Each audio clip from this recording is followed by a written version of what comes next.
right. Everything's been deburred. I'm happy with everything.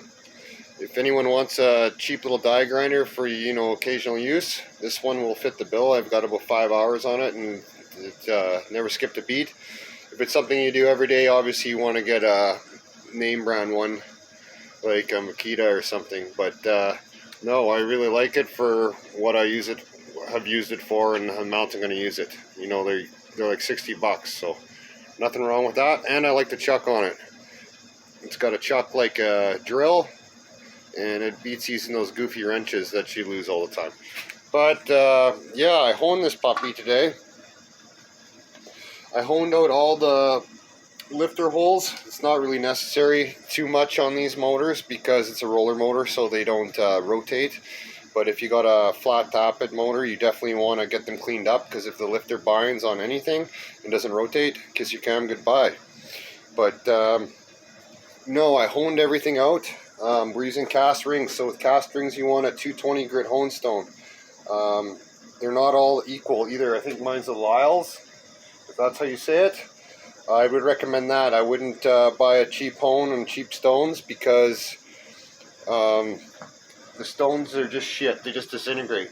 So this is the one I use, and you can change the stones out to different grits, like a 320 for a molly ring or whatever. So that would be what I would suggest. But no, it honed out really nice. It's hard to see, but I got a nice crosshatch and everything.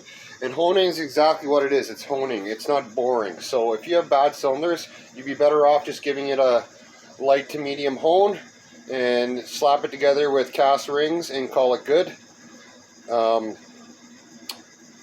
Yeah, if you go all wild with the hone stone trying to actually bore it with a hone, which I see many people try and do, what's going to happen is you're going to have your cylinders are going to be uneven. They're going to go oblong. They're going to be not straight. And during idle, it would probably be fine. But as soon as you step on it and give it some RPMs, the spring tension, I don't think, on the rings can spring back fast enough to make it seal properly. So yeah, not a good idea. You're better off having some imperfections running a cast ring than trying to get rid of them with a hone stone. But no, everything looks nice. There's some few minor scratches. You can't feel them with a nail or anything, but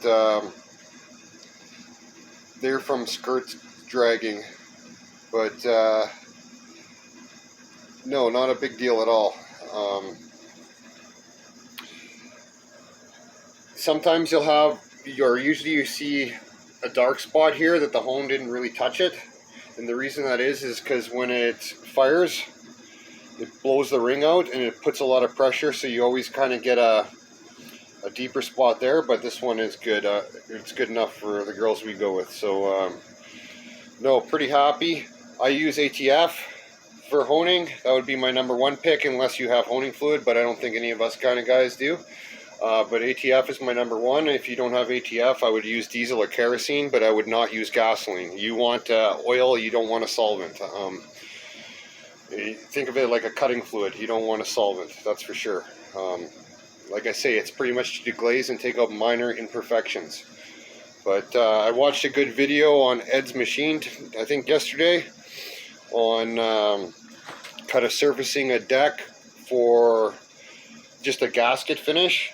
And the way he did it, I've done many times on pipe and reclaimed fittings that work with a file. So he wraps a file in, I think, 240 grit, and he goes like this. So he works a file this way but goes sideways at the same time. So you go like this the whole way across, and then you flip it around and you go the other way, and that's how you square things up, and it gives a nice X pattern. And yeah, very good video. Never even thought of doing that before. Just wrapping a straight file with a piece of emery cloth, like 240 grit. But I'm definitely going to do that. It would probably be a lot easier if your dowel pins were out, but we're going to work around them. But very great video for sure. But yeah, I did the lifter bores. You want to clean everything after, and I recommend using like this is a foamy cleaner, so it's almost like a soap. You could probably use dish soap and water too, because a lot of the crap you're going to see when you're wiping it out, that's your hone stone. That's not metal, that's your hone stone. So the last thing you want when you fire that motor up is hone stone grit to be going up and down in your rings. Not a good thing. It would be like putting 100,000 miles on it before you even got it off the driveway.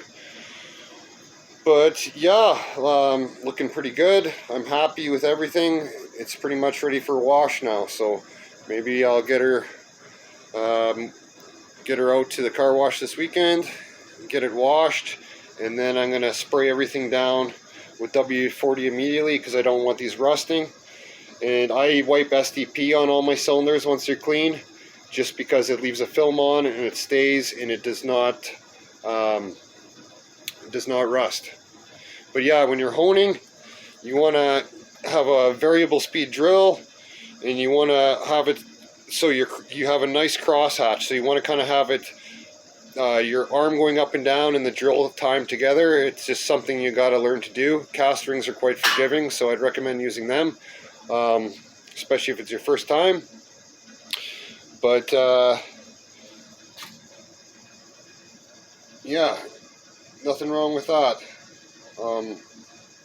And you always want to move it. You're always going to go up, down, up, down, up, down. If you got a bad spot, don't just sit in that bad spot. You'll ruin the cylinder. It'll be oblonged. It'll be big.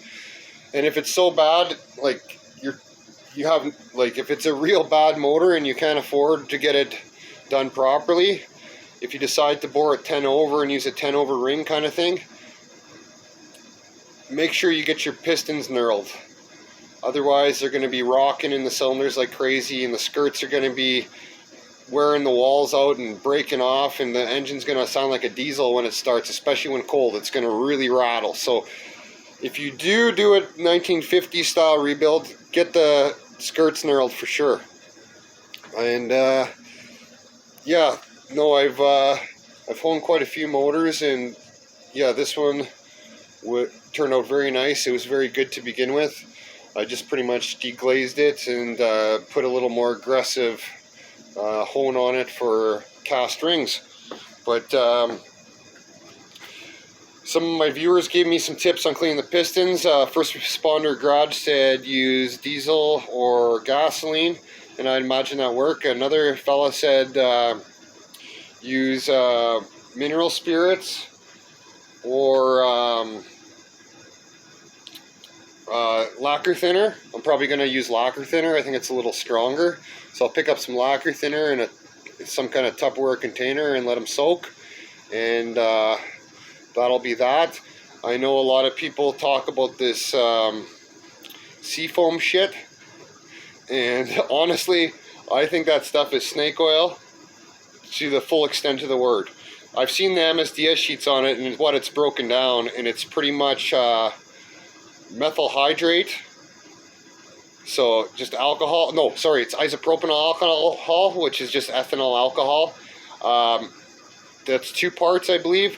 1 part thin oil, so something like an ATF, and then 1 part naphtha fuel, so like you'd use in your Coleman stove. And I'll be the first to tell you it doesn't work, because I filled a mason jar up with it and I put carbonized valves in the mason jar, and I let them sit for 2 months, and the valves looked the same as when they went in. It didn't dissolve anything. It was absolute garbage. So don't waste your money on that crap. It's like I said, snake oil. I didn't clean in nothing. You're not putting a couple shots of some kind of fluid in a fuel tank that's 20 gallons and it's going to clean anything either. It's not. Something like that diluted would not do anything. It hardly cleans anything straight on its own, never mind diluted like that. But yeah, pretty happy with the way everything's going so far. I'm gonna chase the threads here, and yeah, all's well. But keep on keeping on, and we'll keep you updated. All right, have a good one. Till next time, eh?